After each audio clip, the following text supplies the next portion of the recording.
Welcome back. Today we are doing something a little different. We're undertaking a deep dive into the absolute cutting edge of architectural and urban policy design. That's right. We've managed to get our hands on a series of high-level internal design command briefs from the services of KING-KAMBUF PS architecture. And these aren't just, theoretical exercises. These are the ultimate challenge documents. They call the whole project the KAMBUF Design Command Briefs and Nation of KAMBUF Project Investments of KING-KAMBUF. And it's important to understand these are mandates. They're rigorously engineered to solve incredibly complex global crises through spatial strategy. We're talking about everything from the climate emergency to, well, total governance failure. So this is architecture understood not as just building objects, but as a system for societal repair. Precisely. And that's built right into the core philosophy that guides every single one of these briefs.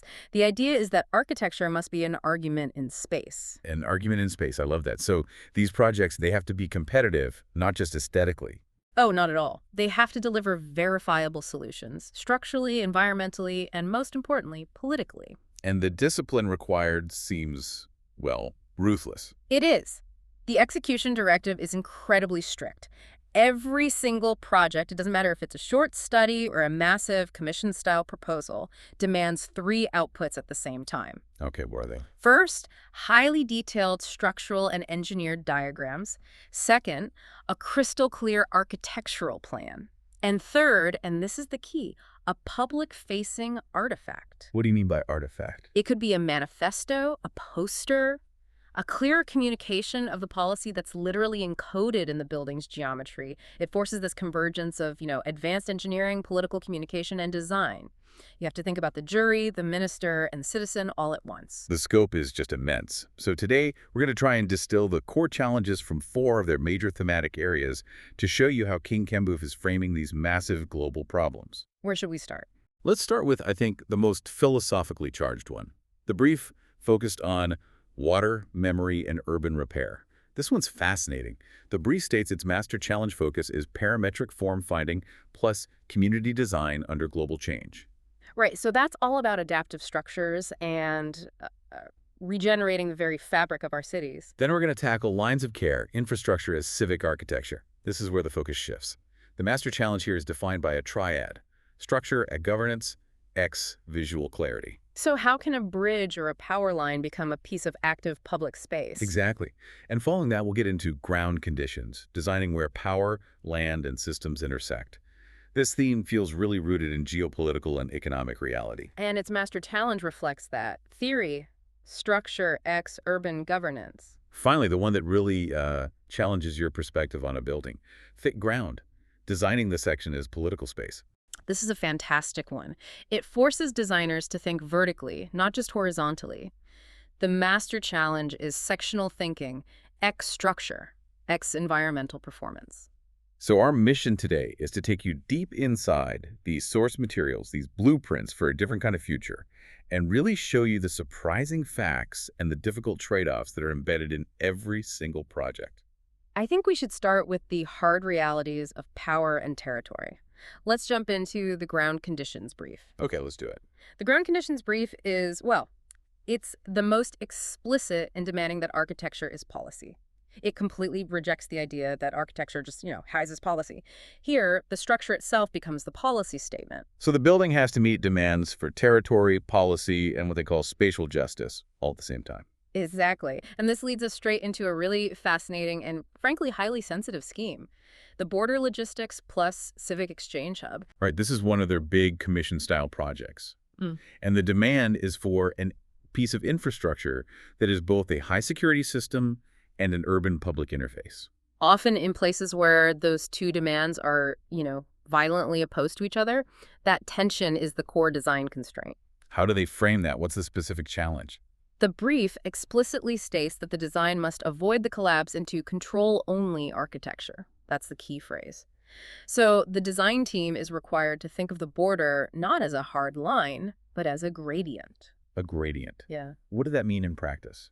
It means that the most secure zones have to physically and programmatically transition into civic zones, which then in turn transition into economic zones. It's a spectrum, not a wall. That sounds almost politically naive, though. I mean, if a government's mandate is prioritizing security above all else, how can the architecture possibly force the inclusion of civic space? Well, this is the genius of the brief. It does it by tying the security system to the civic demands structurally, literally. The deliverables require these extraordinarily detailed plans and sections. They have to show how high-volume freight movement, dedicated asylum processing facilities, and a public urban square can share the exact same footprint while maintaining total operational security. So give me an example. Okay, so think of the huge, long-span steel canopies.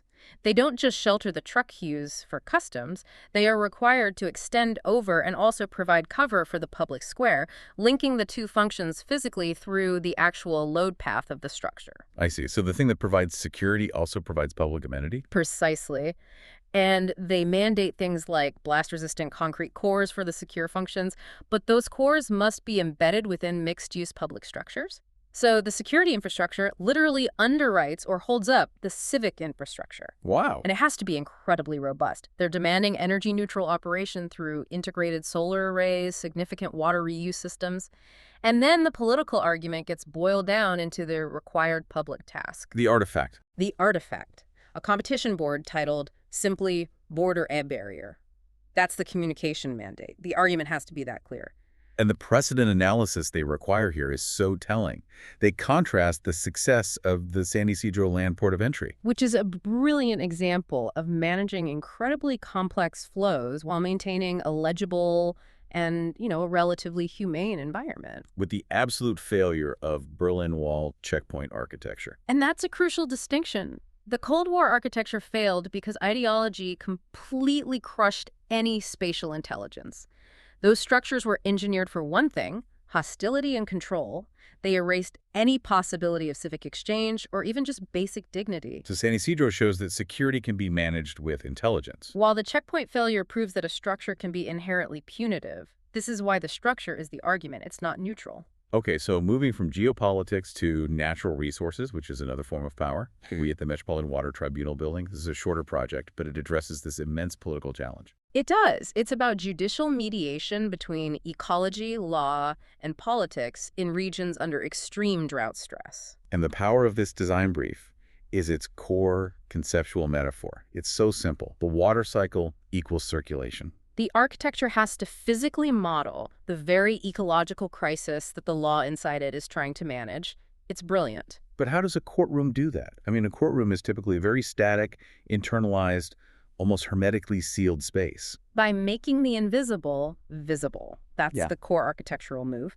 The deliverables require sections that show the courtrooms designed as calm reservoirs, these spaces of measured, quiet deliberation. Okay, I get that metaphorically. But here's the physical part. The building must visibly express its gray water reuse systems. This means the circulation of water, the filtration, the reuse, the stuff that's usually hidden in a basement plant room, it becomes part of the building's aesthetic. It might be part of the wall system or flow through a courtyard pool. So the building doesn't just house the law about water. It literally performs the act of managing water scarcity. Yes. It connects the abstract legal decision happening in the courtroom to the tangible reality of the water system outside. It forces everyone, from the judge to the public, to confront the hydrological reality of their decisions. That's a profound shift, moving away from, monumental architecture that ignores its context to architecture that embodies its most pressing environmental challenge. It's a complete reframing. So let's talk about another part of ground conditions, this idea of repurposing industrial history. The Power Station Reuse as Urban University project is a major long-form challenge.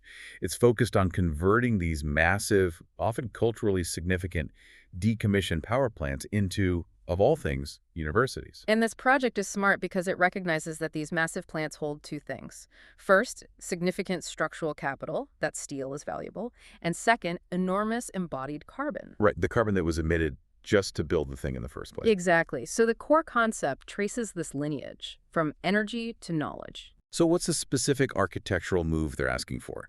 How do you convert these giant, cavernous industrial spaces? The challenge is described as one of precise surgical insertion. The turbine halls, which have this monumental scale and incredible structural height, are to be converted into academic atria, or public forums. You preserve that industrial memory. And then the classrooms and labs. They have to be inserted into the existing structural shells. This often means threading multiple new floors through the existing steel framework. That sounds like a terrifying engineering challenge. I mean, these steel frames were designed for highly specific industrial loads, not the heavy dynamic loads of a modern university. Plus, they probably need seismic upgrades. Oh, absolutely. The technical focus of the brief is intense. The designers are required to perform structural reuse carbon accounting. That's a metric that calculates the enormous carbon savings you get by not demolishing and rebuilding. And the trade-off. The engineering trade-off is crucial. How do you add the necessary bracing for seismic resilience without obscuring the spectacular open volumes and the industrial scale that are so central to the memory of the space? It forces really creative structural solutions, highly visible external bracing or maybe specific non-intrusive internal shear walls. The precedents they list just frame the stakes perfectly. The success of the Tate Modern in London. Which is praised for maintaining the power station's scale and memory while enabling this amazing cultural rebirth. And then the failure cited is the early attempts at developing Battersea Power Station. Right, where privatization schemes repeatedly threatened to just overwhelm the civic vision. It was at risk of turning a piece of public history into exclusive, inaccessible real estate. It's this constant battle over who owns the memory of industrial decline. And that battle moves into the abstract realm of finance with the next short project, the Climate Risk Insurance Architecture Center. This one's about how complex invisible systems, in this case financial risk flows, can be made spatially legible. And we've seen this become a major political flashpoint globally, right? Insurance companies pulling out of coastal cities or fire-prone areas. For sure. So how does architecture make something as abstract as a risk flow visible to the public? The building itself has to function as a diagram of the financial system. The design mandates this idea of stacked transparency. Meaning? You move from public education and access zones at the ground level, then up through the technical underwriting zones, and finally to private management at the very top. But the exterior has to integrate some form of dynamic data visualization. Like what? Maybe the facade responds to real-time regional climate data or insurance claim rates. It turns the building's skin into a living index of the region's climate vulnerability. That's governance architecture that demands accountability. It's a bit like how some trading floors are designed to make activity legible, but here, the activity is the calculation of public vulnerability. And the failure precedent is obvious. Opaque insurance districts that just contribute to public distrust when disaster hits because the whole process is hidden behind a stone facade. Okay, finally, let's address the most sensitive ground condition in this brief. The Indigenous Land Trust Civic Center. This is a commission-style project focused on designing sovereignty-supportive architecture without appropriation. And this is such a tricky mandate.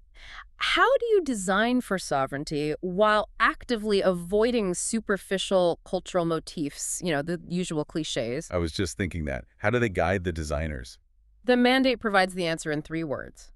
Governance before form. Governance before form. The design process itself has to reflect the land trust's decision-making protocols and cultural continuity first and foremost. The resulting form must be a direct output of those programmatic needs council chambers, the administrative organs of self-governance, protected archives, rather than applying some arbitrary aesthetic elements after the fact. So what structural requirements reflect that deep commitment? The design must use a timber and earth hybrid system. It has to be deeply rooted in local materials and sustainable practices, emphasizing durability and a connection to the land. And crucially, success isn't measured in square footage. It's measured in cultural continuity metrics. And what does that entail? It involves assessing how well the facility supports traditional uses, language preservation programs, and accessibility for elders. The success precedent they cite is the First Nations Longhouse at UBC, which functions as this profound symbol of governance and belonging. And it explicitly rejects the tokenistic failure of just slapping some shallow tribal motifs onto a generic civic building. Exactly. What stands out to me across all these ground conditions projects is this complete refusal to accept any separation between political science, structural engineering, and design intent. There is no separation. The borders are structural problems, the courts are hydrological systems, and the repurposed factories are governance challenges. It demands that the architect operates at the level of a policy analyst, making sure that every single load path and every material choice carries a clear, defensible political argument. That sets an incredibly high bar for the role of the architect. So let's transition from there into the second major theme, lines of care. infrastructure as civic architecture. Okay. If ground conditions was about making power legible, this brief seems to be about making social systems of access, repair, and continuity visible. And the master challenge here, again, is structure x governance x visual clarity. This is where utility structures get transformed into active civic spaces. It's the whole concept of infrastructure as the commons. The brief demands socially legible design, where you can literally physically read the system of care in the building. And the prime example of this is the civic bridge as social spine. This is an architectural transformation project, taking a structure that's designed purely for movement, a river crossing that often divides a city, and turning it into a civic condenser that connects people. And the complexity lies in programming the structure's depth, its thickness. The deliverables require 3 conceptual diagrams. One for flow, so traffic and pedestrians, one for pause, which is the civic programming, and one for structure as symbol. And they are specifically asked to program the traditionally residual spaces, the leftover bits. Exactly, turning the massive structure of the pylons into small rooms, inserting programmed pockets, little markets, microclinics, classrooms, community workshops, into the thickness of the bridge deck itself. Wait, hold on. Embedding clinics and community rooms into the structural pylons of a major bridge. How does the engineering even begin to accommodate that, especially on a major span? It requires meticulous planning, and again, that's sectional thinking. If it's a cable-stayed or a tide-arch bridge, the challenge is detailing the structural nodes to show how you're transferring these immense loads while allowing for human occupation right nearby. So the pylons just have to be bigger. They have to be dimensioned to accept stairwells and small program spaces within their base structure. It shifts the structural mass from simply transferring load to actively housing social function. It ensures that the primary service movement has to share space with essential services, like care. And the precedents they use illustrate this perfectly. The High Line in New York is the successful model, showing how reprogrammed, obsolete infrastructure can generate immense social and economic value. But the failure they cite, the Boston Big Dig, is so crucial, because while it solved the traffic problems underground, The integration of public space above it was completely residual. It was an afterthought that lacked any intention or primary design focus. The lesson is that care has to be prioritized in the structure, not just sprinkled on afterwards. right. And moving from that to resilience, we get the Emergency Everyday Health Hub. This addresses the massive vulnerability of clinics in areas that are prone to extreme heat or flooding. The goal is one structure, designed to operate in 2 modes: a daily clinic that can convert instantly into a command center and shelter during a crisis. So the structure itself has to anticipate failure. What are the key defensive design features here? The resilience is built into the vertical dimension. All the critical functions, operating rooms, patient beds, data centers are placed on an elevated plinth. The ground level, however, is designed to be sacrificial and porous. Sacrificial. We are talking about a robust reinforced concrete frame, an RC frame, but with breakaway walls at the ground floor. These walls are designed to fail intentionally during a major flood or a storm surge. To let the water through. Exactly, to let the water pass through, which minimizes the structural damage to the critical facilities that are safe up above. And I'm guessing it has to be autonomous, since municipal systems are often the first to fail in a crisis. Absolutely. The brief mandates off-grid power generation solar with battery storage and total water autonomy, with filtration and cisterns, all to ensure continuity of care when the city around it is failing. The deliverables require these detailed triage flow diagrams and isolation logic diagrams for both normal operations and emergency mode, proving the building's functional switch can actually happen. We see that same focus on dignity and policy translation in the Climate Migration Reception Center. The brief frames the architecture here as the first act of dignified governance when people arrive due to environmental distress. The core concept here is structured around what they call threshold diagrams. The plans and sections have to show a seamless yet secure progression through processing. The design uses repetitive modular bays to house legal services, health screening, and temporary accommodation. Why the focus on repetitive modular bays? Is that just for efficiency? It's for dignity and scalability. Well-designed standardization and repetition can convey a sense of order and care, which directly counters the typical failure mode of refugee camps or processing centers, which often feel chaotic, temporary, and deeply isolating. The architecture's argument is that initial reception should be about ordered care and rapid integration, not spatial isolation. This focus on care then leads to what might be the most radical conceptual scheme in this whole brief: the care-centric zoning code. Oh, this one is a long-form urban policy and planning challenge, and it's a huge one. How do you fundamentally rewrite a city's zoning rules based on access to care, rather than the standard focus on maximizing density measured by floor area ratio or just separating land uses? That feels truly revolutionary. I mean, traditional zoning is, for the most part, a financial tool. How do you quantify care spatially and then enforce that against intense economic pressures? That is the challenge. The deliverables require the creation of what they call care radius maps. The design has to produce new building envelopes and prototype block sections that ensure every single resident, regardless of their economic status, is within a defined walking or transit radius of essential services. What kind of services? High-quality clinics, fresh groceries, childcare, and public transport hubs. The basics for a dignified life. I can just see the political fight now. So if a developer wants to maximize their FAR on a plot of land, but that plot is outside a designated care radiuses for, say, a clinic, are they penalized? Precisely. The zoning code becomes an explicit instrument of spatial justice. It forces developers to integrate and subsidize social infrastructure in areas that lack it. It shifts the definition of public good from just providing housing quantity to ensuring social quality through access. And the success precedent for that is the Barcelona superblocks model, right? Right, which reclaims street space and prioritizes localized pedestrian access to life's necessities. It directly counters the failure of rigid Euclidean zoning that mandates separation and creates these massive inequalities in access. This concept of care as a metric also extends to specific user groups, which we see in the Women-Led Mobility Hub. This is about redesigning a major transit node, in this case in a global South city, through the essential lenses of safety, care, and gender equity. And the architecture here has to directly address social vulnerabilities. The design mandate prioritizes safety-first circulation diagrams and absolutely open sightlines.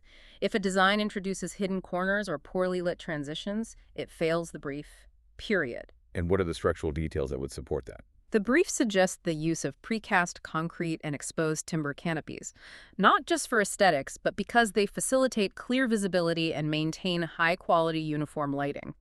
It's a surveillance by design strategy that feels civic and safe rather than punitive. And crucially, the plan has to specifically show the overlap of childcare facilities, micro-retail, and transit access integrating immediate care functions directly into the movement system. It's an explicit countermeasure to common transit failures that disproportionately affect women. Exactly. And the ultimate expression of this whole lines of care brief is the capstone project, the National Care Infrastructure Vision. This is the big one. It aims to unify all these concepts, health, water, mobility, housing spatially, across an entire region or even a nation. It's the highest test of structural and governance integration.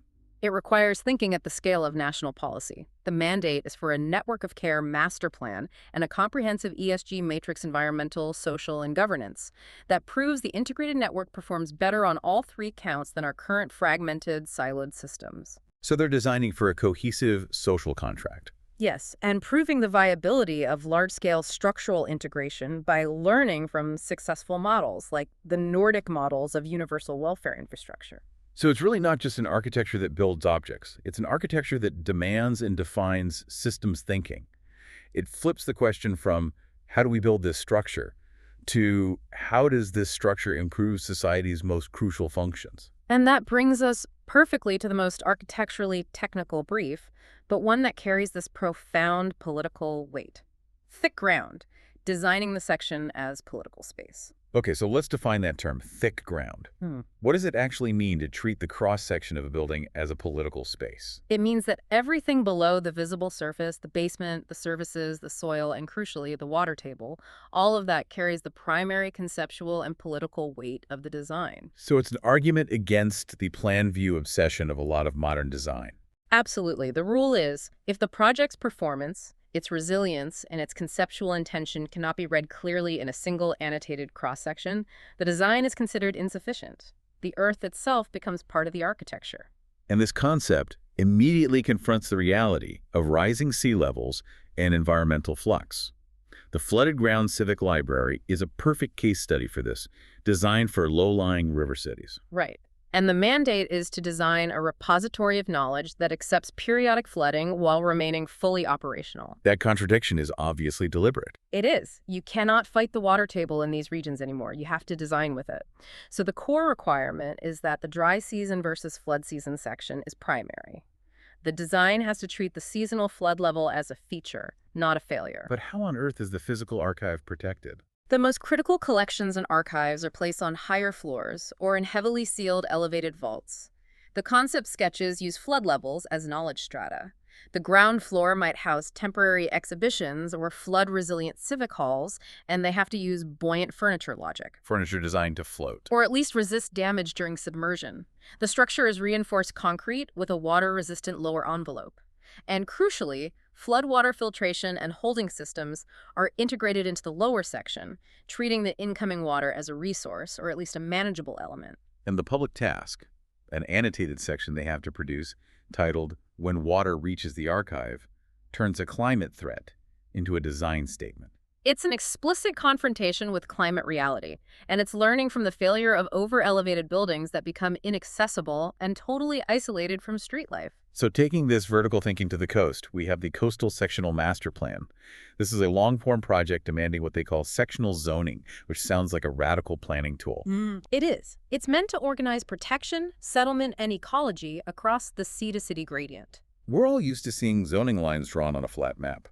What does sectional zoning actually look like? Instead of a firm line on a map, you define layered vertical risk bands and structural requirements based on elevation. The deliverables require elevation logic based on predicted sea level rise and storm surge risk. So a house at 5 meters elevation has different rules than one at 10 meters. Precisely. The repeating coastal transect sections must meticulously detail living shorelines, soil stabilization methods, and differentiate between zones of planned retreat, zones for elevated amphibious housing, and zones for hard civic terraces. It dictates the height, the material, and the foundation type based on elevation, not just property lines on a 2D map. The success precedent here is internationally renowned, isn't it? The Dutch Room for the River program. Yes, which used sectional thinking to replace rigid, linear defense structures with flexible, multi-use flood basins. It proved that working with the water table through geometry is far more resilient than just building a higher wall. Okay, so if we move inland, the subterranean section becomes social capital. The underground market plus transit interchange brief addresses acute land scarcity in dense megacities. And the immense challenge here is making the underground feel safe, legible, and social. It's about countering that classic problem of dark, insecure subterranean spaces. So the crucial structural problem is how you introduce light and air deep below the ground. Absolutely. The design must maximize what the brief calls vertical porosity. The sections have to be riddled with light wells, daylight tunnels, and detailed stack ventilation systems, ensuring a constant connection between the multi-level underground section and the surface plaza above. And structurally? Structurally, the teams have to address massive challenges. Intricate waterproofing layers, extensive retaining walls to hold back the earth, and the need for large column-free spans. They often have to use deep transfer beams to maintain visual legibility and prevent the space from feeling cramped or labyrinthine. The goal is life below grade, not just sterile circulation. And we see the Earth itself used as the primary climate system in the Earth-sheltered school for extreme heat. This is designed for arid regions, and the aim is a zero AC cooling model. Here, the section is the thermal system. This long-form project maximizes thermal mass in section. The structure is primarily embedded into the earth, shielding the educational facilities from extreme solar gain. The entire logic is subterranean and courtyard-based, using the stable, cool temperature of the earth to naturally regulate the internal temperatures. So the expert challenge for the designers is to provide a detailed thermal section infographic to prove the concept works. Exactly. It has to demonstrate how prevailing winds are channeled through cooling courtyards and how stack ventilation draws cooler air up and out, maintaining comfortable temperatures without any reliance on energy-intensive mechanical systems. They're asked to draw inspiration from successful climate-responsive sections like the Gondo schools, proving that earth and geometry can replace air conditioning. And finally, building over scars. Converting infrastructural disruption into habitable space with the transit tunnel housing infill project. This is about building over those trenches, the capped highways or rail lines that sliced through cities decades ago. The challenge is making that cap truly habitable. It is, and the critical detail is in the sectional solution for noise and vibration. Those are the major inhibitors of livability over active transport. The design requires incredibly deep transfer beams, these huge structural elements that span the trench and distribute the load. And it requires precise sectional diagrams showing acoustic separation layers and anti-vibration isolation pads placed directly beneath the housing structure. So this turns a municipal failure, the disruptive trench, into civic space and desperately needed housing. Right. The success of Madrid-Rio, where burying a major highway led to a vast civic park, confirms this is possible. But the section here dictates whether the space you create is an uncomfortable, noisy bridge or truly livable architecture. The thick ground brief really forces designers to recognize that true resilience isn't just about what you see in plan. It's about the politics and the performance embedded deep below the surface. Which brings us to our final theme, and it brings us back to global change, combining hydrological resilience with community continuity, water, memory, and urban repair. And the master challenge here is all about marrying parametric form finding, so the technical adaptation with community design, which is the social resilience. This brief directly addresses the reality that for billions of people globally, water levels are just no longer static. The core challenge is creating structures that are adaptive and amphibious, not static objects built to a single obsolete water line. So let's look at the Adaptive Waterfront Amphibious Pavilion.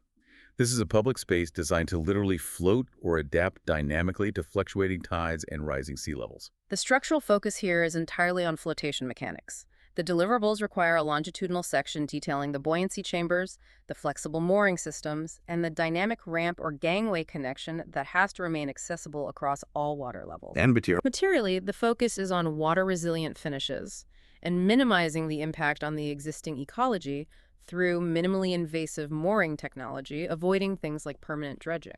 The public task for this project, a visual board showing the progression from derelict dock to flooded risk zone to amphibious pavilion alive with community, really captures the argument for resilience through flexibility. That concept is then scaled down for community use in the modular floating classroom network. This is for vulnerable coastal villages where conventional school infrastructure is frequently disabled by flooding. So the project demands deployable, scalable education continuity. What are the key ESG elements in this one? The material choices are governed by the need for low-impact construction, so using local fast-growing timber and recycled plastics for the hull and structure. The module sections must show stability calculations and integrated sustainable systems. Like what? Rooftop solar power, comprehensive rainwater capture, and basic water filtration for drinking and sanitation. And crucially, the maintenance model is designed to be community managed, ensuring long-term social resilience and local ownership. Okay, so if we look inland at regenerating dense urban fabric, we have this immense challenge of the urban sponge district retrofit. This is the granular task of taking impermeable built-up districts and retrofitting them into a sponge city. This requires vast municipal coordination and a really detailed understanding of urban hydrology. The deliverables are explicit and granular. Street cross-sections must be shown before and after the retrofit, detailing every single layer of pavement and subsurface. So what fundamentally changes in that cross-section? Well, the before section shows impermeable asphalt and immediate drainage into a sewer system. The after section must detail the insertion of bioswales. These are linear vegetated ditches that capture and filter runoff retention basins under plazas, and permeable paving that allows water to infiltrate the ground slowly. It reduces the immediate storm load on the municipal system. So you're shifting the urban system from rapid destructive drainage to managed retention and infiltration, which improves ecology and human comfort. And the public task is a flood to green storyboard, which visually demonstrates the improved management of heavy rainfall and all the ecological benefits. And at the same time, we're addressing social fabric repair with the informal settlement upgrade, plus social ecological regeneration project. This is a crucial long-form challenge. How to improve infrastructure and housing quality without resorting to top-down demolition that destroys existing social and economic networks. This requires a methodology that prioritizes social continuity over, some kind of architectural idealism. Right. And the methodology is the most important deliverable. It requires mandated participatory planning and mapping of existing social nodes, marketplaces, community centers, walking paths, and also vulnerability zones. The resulting design proposals must use an incremental growth logic that's aligned with those existing social networks. So you're not clearing the slate. Not at all. The upgrade focuses on precision improvements to sanitation, drainage, and structural reinforcement of existing housing modules, retaining structures wherever possible. It's a direct counterargument to mass clearance, advocating for humane, inclusive regeneration based on pre-existing community assets. Finally, we see the integration of low-carbon materials, affordability, and resilience in the resilient mid-rise timber housing cluster. This uses mass timber for structural clarity, affordability, and passive climate response. This project leverages the global momentum for mass timber solutions. The designers have to provide precise embodied carbon calculations to prove the material advantage of timber over conventional concrete and steel. The cluster must use CLT floor slabs, cross-laminated timber, and hybrid structural elements optimized for modular prefabrication, which helps with affordability and speeds up construction. And structurally, how does this mass timber approach facilitate the social goals? Timber structures often allow for lighter foundations and quicker assembly. The focus is on dense, yet human-scaled, clusters that encourage social inclusion through shared courtyards and communal amenities. It's a move beyond the isolated slab block tower. The success metrics here track both carbon performance and social outcomes, aligning with the highest standards recognized by global awards for sustainable practice. And the final push in this brief is the bio-based affordable habitat prototype. This one pushes material science to its limits, requiring the use of earth blocks and natural composites for scalable, resilient housing in developing regions.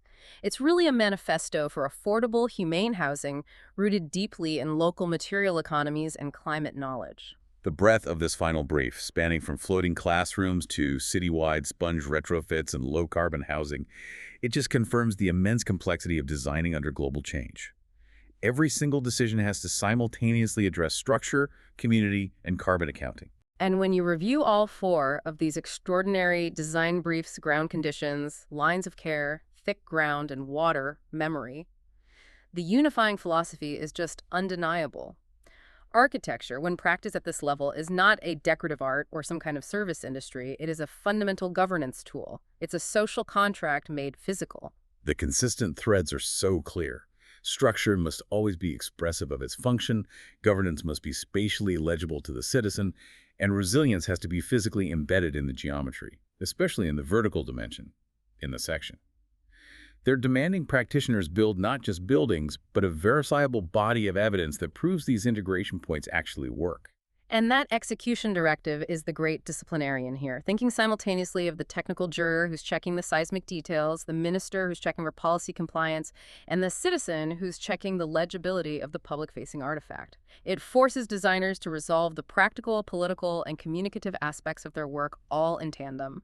This is architecture designed for competitive, comprehensive delivery on the global stage. It's an architecture that accepts profound responsibility for societal outcomes.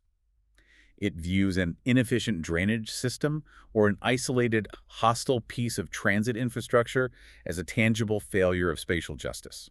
Which leaves us with a final provocation for you, the listener, to carry into your day. If architecture is truly an argument in space, consider the inherent political argument that's embedded in the design of the most mundane, utilitarian piece of infrastructure you interact with every day. You mean like the layout of a suburban road, the Yeah. material of a public sidewalk, or the utility lines that enter your home? Exactly. How would you redesign that object if its primary non-negotiable goal was care? Care for the environment, care for public access, and care for community resilience. That's a deep dive that forces us to see the entire built world as an active political text. Thank you for joining us. Proceed with precision.